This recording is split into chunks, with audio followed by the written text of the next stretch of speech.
slot namin para sa ano, sa aming yard demonstration. I-demo namin yung papagalaw namin ng trailer. So pero simple lang naman yung ano nila. 90 degrees, alidak, kaliwa, pabor. Saka S-parking.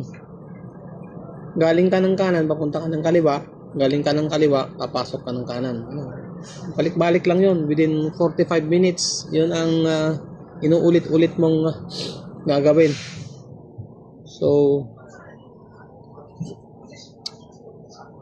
after kasi nito, coupling and uncoupling, kaya yung pagputol ng ulo sa truck, hiwalay sa trailer. So, medyo nanibago kami rito kasi meron silang adjustment ng airbag.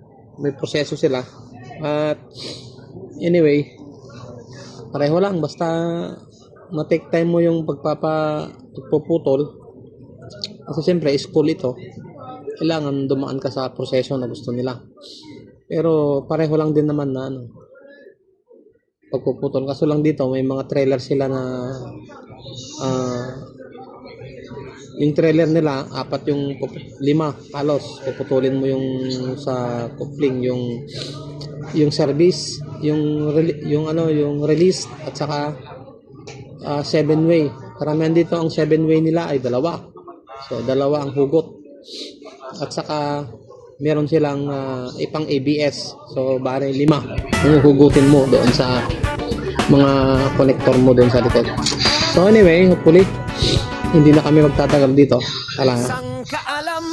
Ganda-ganda naman yung